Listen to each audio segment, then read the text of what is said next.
Why ain't she here? What's up? Why'd you bring her? We separated. You just gonna tell him that on camera, nigga? It's the truth. No wonder we depressed. You want me to call her, fix it? Call her to fix it. Can we fix this? I'm good, man. First of all, no, I'm not trying. See, no. What happened? I mean, do you?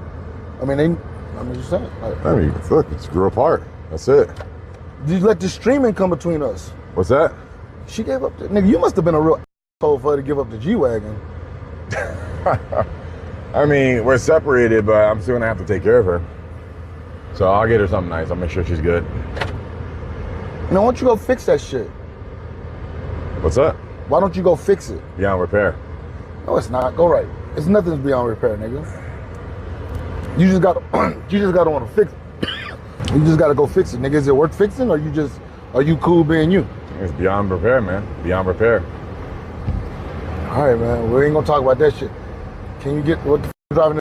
Gentlemen, I'm not even gonna bother doing a parade and say, look, I told you so, or try to like dance on it or make fun of, like, I'm pissed off for Larry. And the reason why I'm pissed off is because it really bothers me when I see talentless, uncharismatic, useless women with no really tangible skills or assets, right, come in, suck all the value out, and then leave. These are basically Cell Stage 1, bro, okay? You guys remember the Cell from Dragon Ball Z? They got the tail, and he prick you and just suck the life out of you, and then you'd be like, ah! That's these women, bro. And when I tell you guys, right, hypergamy it's real. It's real, okay? It's real, and we live in a society where it is no longer contained. Do you guys understand what I mean when I say that we live in a society where hypergamy is not contained? You know what that means? We live in a deregulated sexual marketplace.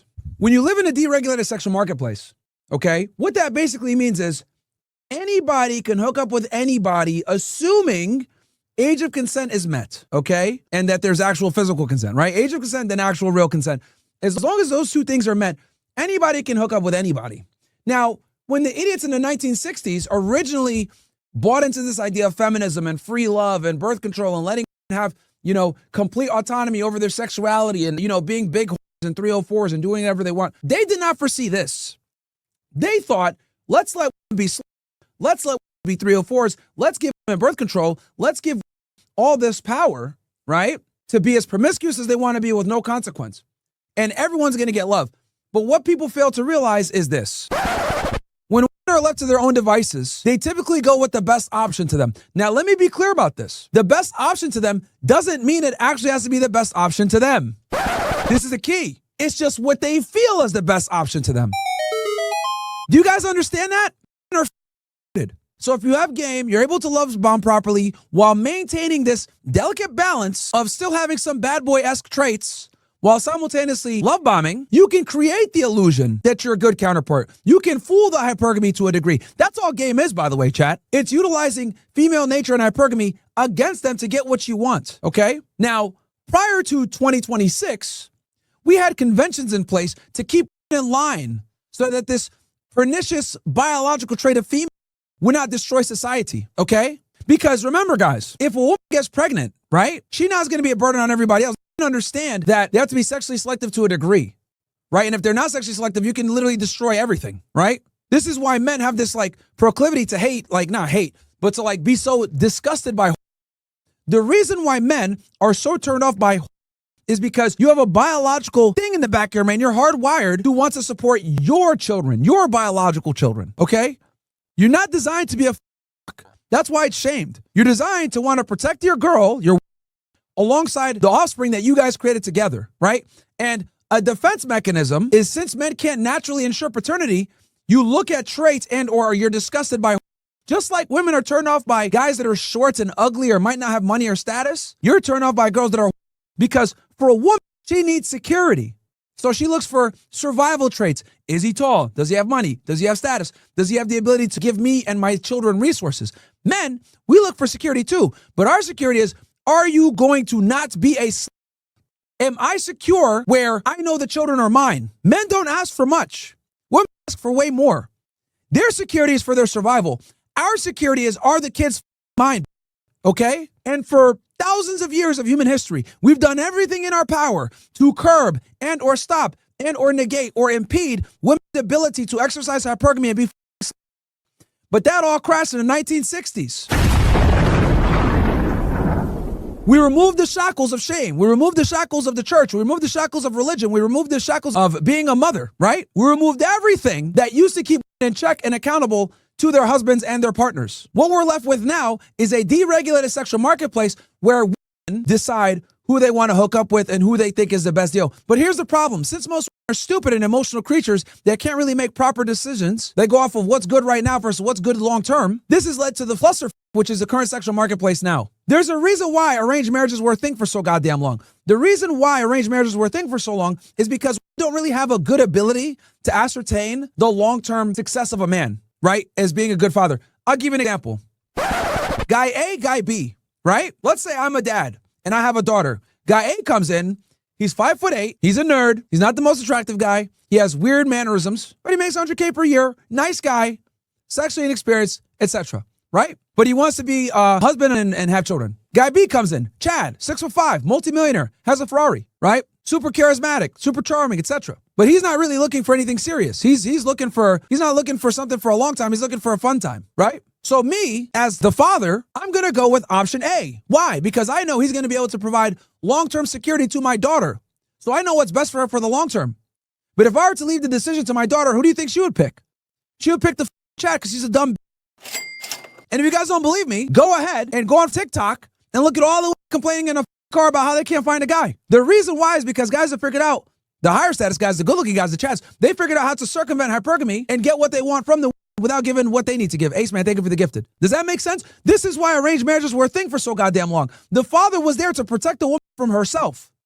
He was there to pick the best partner for long-term security and a stable family. But when you leave to their own devices and you have fatherless households, you don't have a father or a brother or some male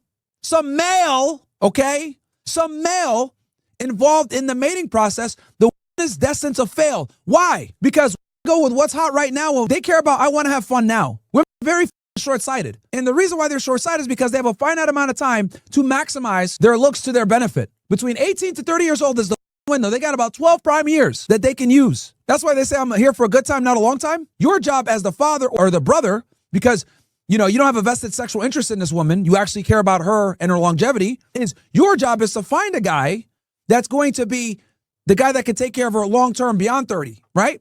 But since so many women are stupid and they just want to have fun now, they make the decisions based on what's fun now. This is how they end up with the boys, how they end up with the rappers. They end up with all these guys that are not good long-term prospects, but they're good short-term prospects because we live in a society of instant gratification. So the need to have fun or the want to have fun overrides being intelligent and getting long-term security. Now, here's where the rubber meets the road. The reason why this is so completely unacceptable, right? Because people might say, well, Myra, why are you being so tough on this, bro? Why can't she have a couple of years of fun and then find a guy after?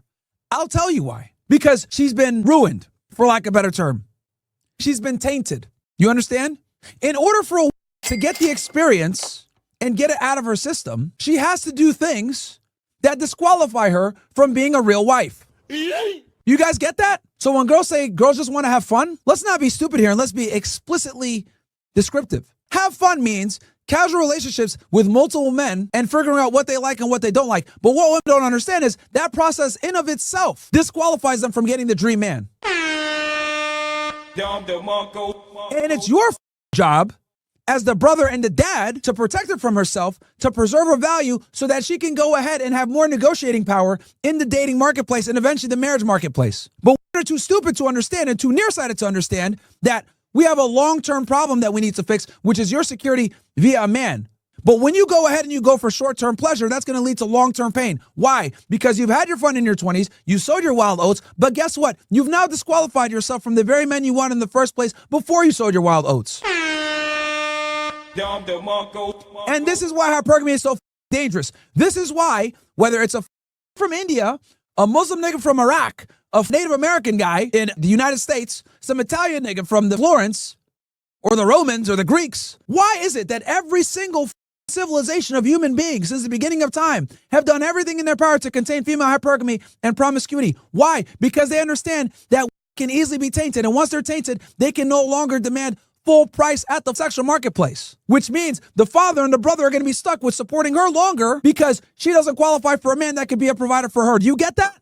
This is why a good brother or a good dad has an extremely vested interest in ensuring that their sister and or their daughter gets a man that could take care of them long term so they don't have to have that burden. So when men have skin in the game and know that I have to continue paying for my daughter or taking care of my daughter, guess what they're going to do? There's checks and balances. They're going to ensure the guy that they set their daughter up with is going to take care of her long term. So me as a dad, remember example A, example B, I see one guy that's able to provide long-term security. That's the guy I'm going to go for. The other guy might have the things that are more attractive, but I know what's going to be better for my daughter long term.